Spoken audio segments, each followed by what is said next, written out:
All righty, ladies and gentlemen, it is time for a little Dynamite review. Now, some people think I'm closing my account or whatever because I haven't done as much recently there. I've been distracted by real life events, folks. Haven't really paid attention to much wrestling news and stuff like this because I've been looking at the real news and hiding in the bunker or whatever. Political events, folks, has grabbed my attention away from wrestling. But now I'm getting bored with that stuff there, so it's time to come back to talking about what matters in life. Pro wrestling. Um, so basically, folks, it was a mundane episode there. You would think it would feel bigger, for a world title match, but it don't. Feels cheap, folks. So it started off with MJF doing a celebration with his friends Wardlow, Shawn Spears, a celebration about beating Punk last week or whatever. And like I was expecting this thing to be a bit funny, but it wasn't kind of deal. Like um, Punk comes out, he says he wants a rematch, and then he brings out some friends. It's Darby Allin and Sting. MJF says, that Punk can get his rematch if he beats FTR in the tag match. You can't partner up with Sting or Darby Allin for whatever reason. You gotta find a different partner for whatever reason. And if you can beat FTR in a big tag team match, then you get a match with MJF. Like, to me, this sucks. You know what I mean? How about Punk just beats up MJF or something and then there's a rematch? Why all this bad storytelling? Some random tag match against FTR to get your hands on MJF? Why do wrestlers have to go through so much to fight MJF like if he's the champ or something? Like, and it's so much fucking shit there for 20 minutes just to lead to some throwaway tag team match. Like, personally, I thought the segment was boring. Like, if you want a tag team match against FTR, it can be done different, better, more funny. This celebration, it could have been better. This is just 20 minutes of boring, cheap talk, you know. First match, Wardlow defeated the Blade or whatever.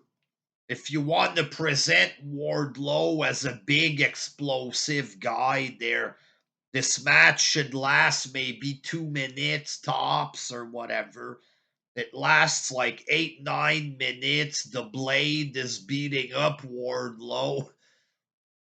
This little insignificant jobber beating up Wardlow for 3, 4 minutes. Then there's a big fucking stretch of commercial. Every match is fucking 10 minutes of commercial. Like, how is this a good show? It's not. Like, it's not a good show. Fuck. Um, Eventually, they come back from commercial. Wardlow does his power bombs, and it's finished. The match should last 2 minutes tops. You know what I mean? If you want to make him look strong and powerful, it shouldn't last 9 minutes or 8 minutes, whatever it took. Um, Then you had Inner Circle, because Santana and Ortiz, they disrespected Jericho. So Jericho wanted the team meeting or whatever. So Santana and Ortiz, they come out. They don't come out with the group. They have attitude or whatever. And it's a long promo with these two fucking jobbers, like, disrespecting Jericho. Like, who wants to see this? Like, the guy from I don't even know which one is called what. Who's Santana and who's Ortiz? Like, the guys in the camera talking about Jericho. Pfft, this guy, come on, man. This guy, like, who's gonna sit there and side with Ortiz or whatever? The fans, they're, yeah, man. Ortiz, you stand your ground, bro. And it's, Ortiz, you held us down or whatever. And it looked like they were gonna quit the group, but instead, Sammy Guevara quit again for a second time because it's bad booking. He quit for a second time. I know I've already quit, guys, but I'm gonna quit again unless you can get your shit together. And then he left or whatever. So he quit for a second time, but he didn't really quit. Like, you could just have Santana and Ortiz leave the group since they're boring and it's obvious. They just grabbed a random tag team and stuck them with Jericho or whatever, you know. Um, and then they're supposed to have a tag match, Swagger and Jericho against Santana and Ortiz next week. And who the fuck knows what happens if they win? Like, there's no real explanation. If we have something to settle, we settle it in the ring. So they have a match and they stay together. Like, what the fuck is this? Like, it was a long, drawn out fucking thing with bad acting. This, whoever, which one he is, they're like, Jericho, I brought in the wrong two members of LAX, and then this jobber grabs Jericho by the throat. All right, guys, break it up. This fucking nobody grabbing Jericho by the throat or whatever. Like, to me, this fucking sucked. Like, you know what I mean? Like, these two jobbers shouldn't even be in the group. First of all, I give no fucks about these two boring guys or whatever. These guys are boring midgets or whatever. They call them LAX. Basically, they're like LAX 2.0. LAX was a bit of a thing in TNA. And these two guys were given the gimmick of somebody else. They were given somebody else's name or whatever. These two guys, who the fuck are they? Like, why would I side with them over Jericho or whatever? Like, I don't know. This whole segment was cheap. Just break this shit up. Not only that, break up like all of these stables because none of them are good. Like, there's like 40 stables on this show. It sucks. It's boring. It's played out. You know, with all these stables, like, basically they're killing stables and wrestling. You know what I mean? They took the concept of stables and watered it down incredibly, beating a dead horse. Like, there's 40 NWOs and it's all the same thing. Just random guys stuck together with tag teams.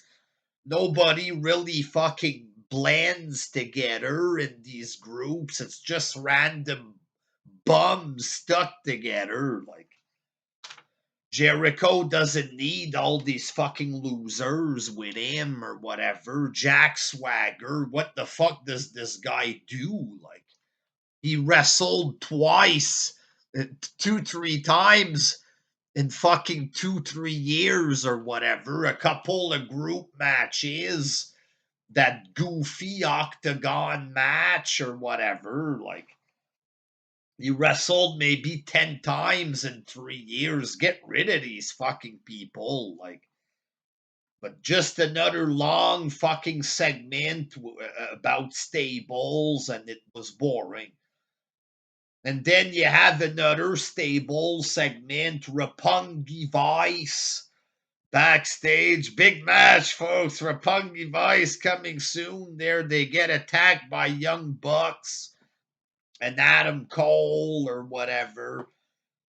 And then the forbidden door was open, folks. Jay White,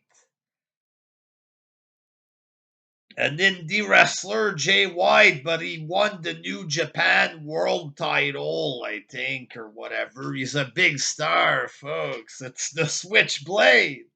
Jay White, oh my God!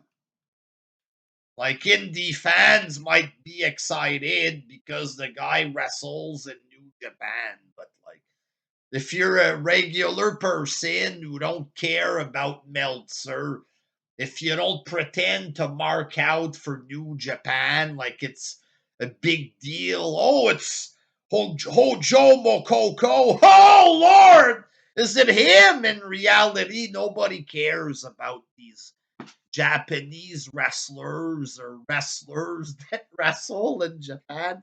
Nobody gives a fuck for real. Like, indie fans, they talk about New Japan. Not anymore, not as much since AEW has become a thing. But like, mentioning that you like New Japan, they think indie fans that this impresses people, but it don't. You know what I mean? In reality, nobody cares. Like, if you want to write your top 10 wrestlers and you put Jay White at number 9 and Japanese wrestlers and Kenny Omega and Okada at number 1 and 2 there, nobody gives a fuck. Nobody's impressed with this. Like, y'all are pathetic. Y'all are fucking virgins. Like, get a fucking life once and for all. But back to the show there. Nobody cares about Jay White. All right. The Forbidden Door, and it's just this goofy guy there. Like, Switchblade. Nobody cares. You know what I mean? Like, the guy looks like a guy from a trailer park, his face or something, who's a little bit in shape. No presence. Nobody knows him. 90% of wrestling fans don't know him. You know what I mean? So nobody's impressed. Nobody's impressed. Maybe if you had Okada or whatever, because we heard the name, we seen his face, maybe people would pretend to be impressed a little for Okada. You wouldn't get any additional viewers for him there, but you ain't gonna get any viewers for Jay White because nobody cares. Like, the people who are impressed are already watching, and like half the viewers of your show who are random wrestling fans, half of them truly don't care about Jay White. Like,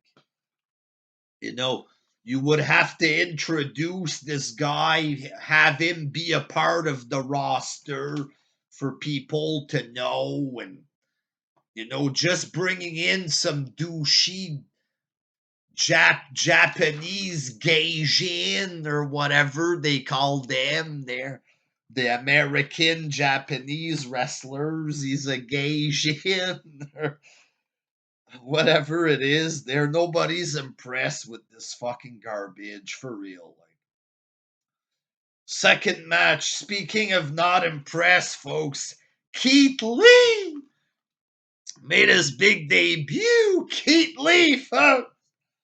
He finally made his debut, man.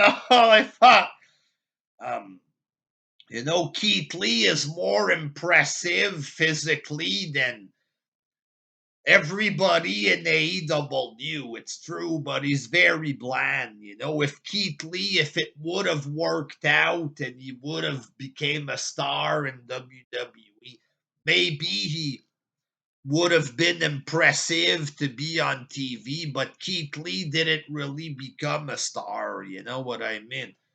He was on NXT, they had terrible viewership. Nobody cared to the point that they had to rebrand the whole thing or whatever. And now he's there, you know. And Keith Lee's about 400 pounds, right? He's going up in the match against Isaiah Cassidy. This guy is lucky if he weighs 100 pounds, Isaiah Cassidy.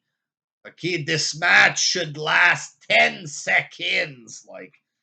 It lasts about 10 plus minutes as well. And you have Isaiah Cassidy getting some offense on Keith Lee. Keith Lee did some impressive stuff, but it's easy when he's throwing around 100-pounder. You know what I mean?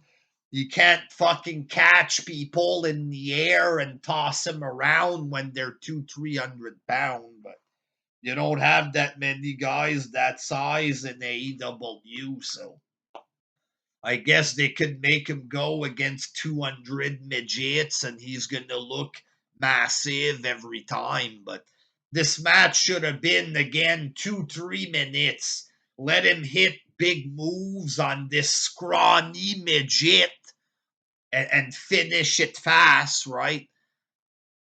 But no, the match lasts 10 plus minutes.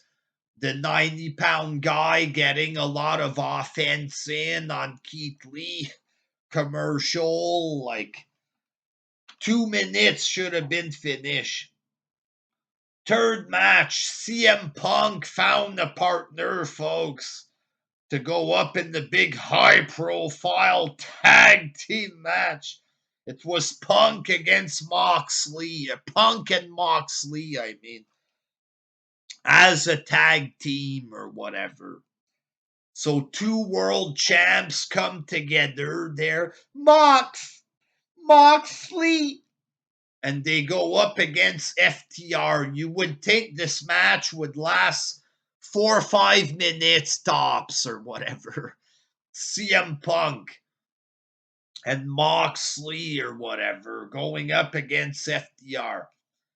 But FTR, they said on the show, boy, they're one of the best tag teams, if not the best. They're FTR, you know what I mean?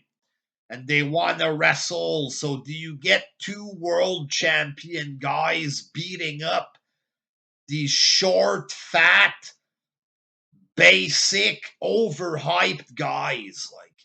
The gimmick is that they're tag team specialists, and these marks believe that, yeah, they're the best tag team. They're tag team specialists.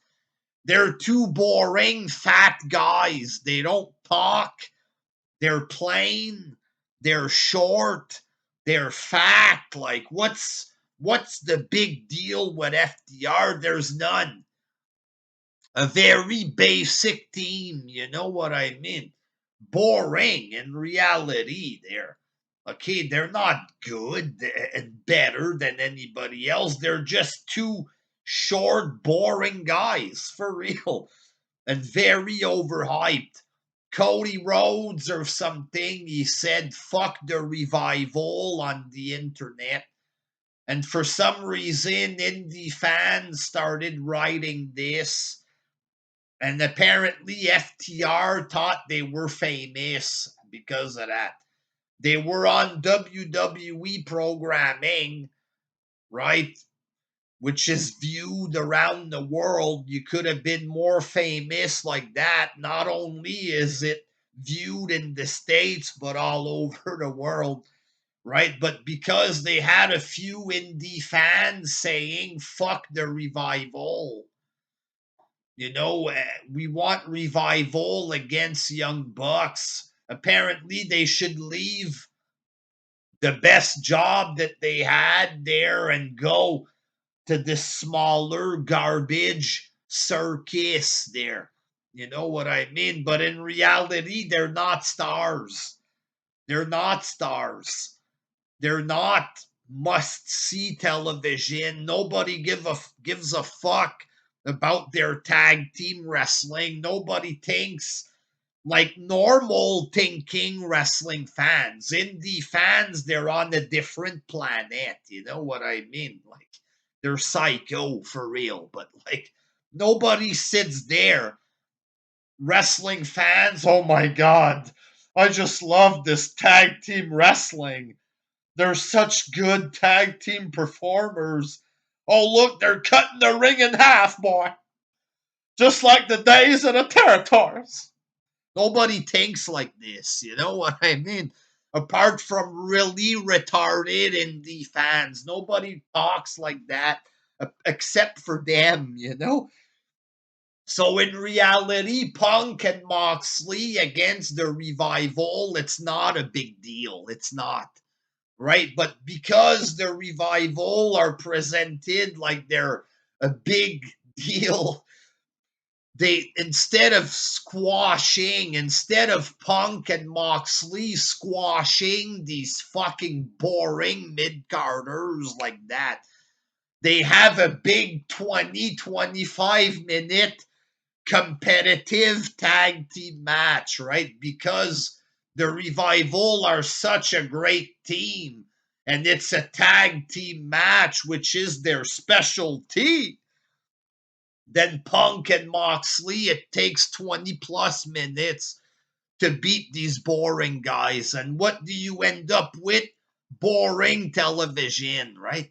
It don't matter if it's a washed up Moxley or whatever, or a washed up CM Punk there going up against them. It don't matter. It's boring. FTR doing rest holds for 20 plus minutes was fucking boring, and I started skipping this shit there. Fast forward, motherfucker, because it was boring, you know? Like, even Moxley, oh, Mox, like, this is skippable there, Moxley. You know what I mean? I don't sit there, Moxley, I'm looking forward to the match of Moxley. Like, I'm not a psycho like that. And nowadays, even CM Punk is becoming skippable. You know what I mean? After 10 plus minutes, it is boring or shit. I started skipping. Let's go. Let's get to the world title. Fuck, you know what I mean? Let's get this shit over with, is how I started feeling. And then you had Jade Cargill, folks. The TBS champ going up against an unknown jobber. She's from the school of Booker T or whatever, a jobber. A short match or whatever.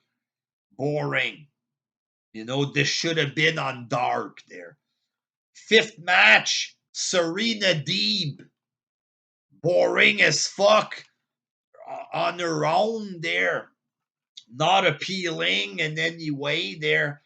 Going up against the jobber as well, and it lasts 10 seconds, the match. So two matches, two women's matches back to back, and both of them, it's a woman against a jobber, like back to back, for real. This is cheap. Like, you could have had one good match between two regular women on the roster. Why so many throwaway matches against jobbers back to back? Like, you know, at least put them apart. Have one match. It's the second match. Then Serena Deeb in the fifth match. Why would you put two random female squash matches back to back? It looks identical and it sucks. You know what I mean? And then, folks, in the main event, it was Adam Page against Archer, Lance Archer, whatever, for the AEW title. And this match, on paper, it's boring. Okay, it's very boring. The cheap non-main eventer champion, the fake cowboy there, Adam Page or whatever, going up against the big boring weirdo Lance Archer. He's got like two managers. The guy's so fucking boring. One manager isn't enough. He needs two, for fuck's sakes. Jake and Dan Lambert. Like, another guy that was in New Japan, because he's in New Japan, Lance Archer. Oh, he's gonna murder everyone. He needs two manager because he's so fucking boring. Like, and his matches are fucking cheap. Like, okay, just because somebody comes from New Japan don't mean that they're good. They're okay, because this match sucked. It was hardcore. They made it hardcore because this match is nothing.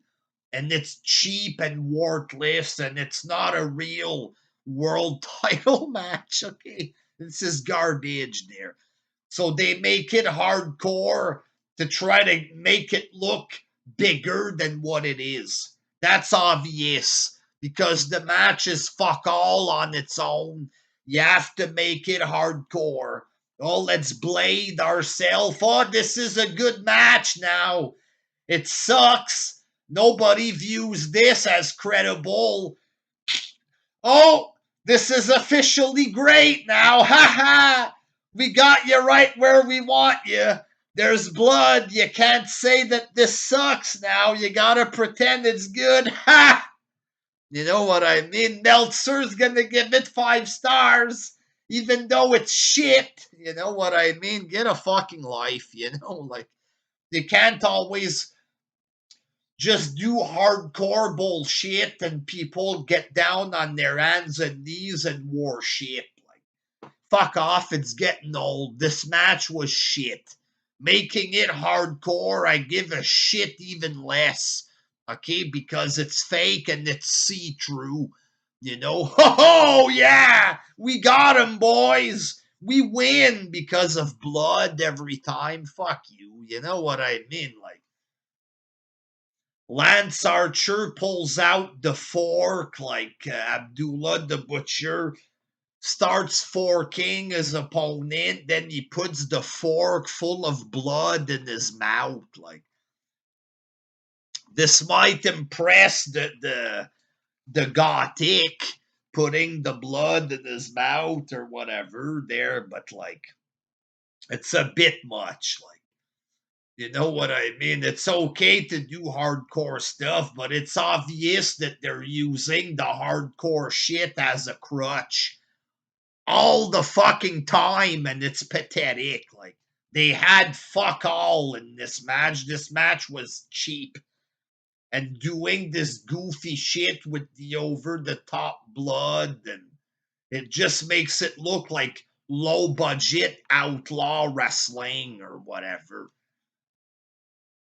Lance Archer, when he picks him up like this, the big flip thing, he sets up the steps, and it was hollow steps or whatever. He gives him the flip bomb, move, slam, whatever the fuck it's called.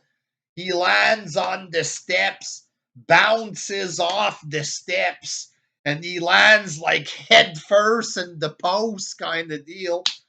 Bang, like this, like a fucking car crash, you know? And then he doesn't even sell it. Fucking Lance Archer picks him up, throws him in the ring. He gets up right away after that. Fuck, he looks like he should be dead after this. Flipped like that, off the ring apron onto the steps. He bounces off the steps, crashes in the fucking ring post by accident. I don't think he was supposed to bounce like that. Or maybe he was, I don't know. But They don't even sell a big crash like this. He gets up right away and starts doing goofy forearm shit. Like Lance Archer looks like he killed this little boring midget or whatever. And that Adam Page didn't even sell. That was sad to see.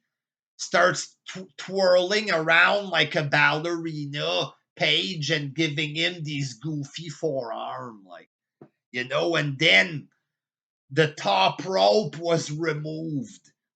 So we couldn't do the flipping clothesline, okay? So he's on the ring apron without the top rope. The referee bends over. Page hops into the ring. He goes on the fucking bent over ref like it's the ropes. He does the goofy flip off of the bent over ref. Gives a clothesline. They go all the way to the outside through table. Adam Page sneaks in before the count of 10, and I think he won by count out or whatever. Like, I think it was a count out victory or whatever.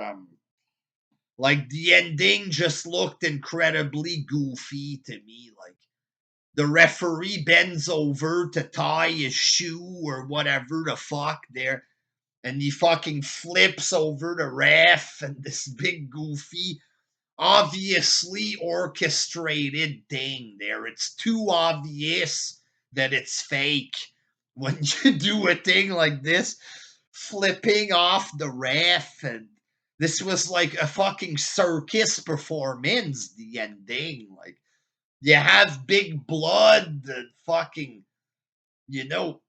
and then it ends like it's for a match for the 24/7 championship, like Reggie in WWE doing a comedic finish of some sort.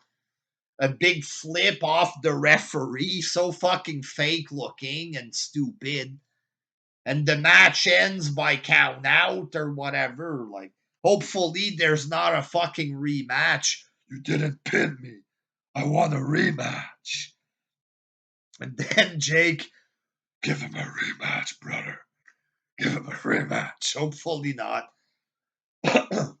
Hopefully this is the last time that we get Lance Archer fighting for the world title, unless it's a big multi-man match or whatever. Like, the indie fans, they believe that Archer was a threat at the beginning there, but you've destroyed him, you fucking murdered him there to the point that nobody gives a fuck at all. Like, you know.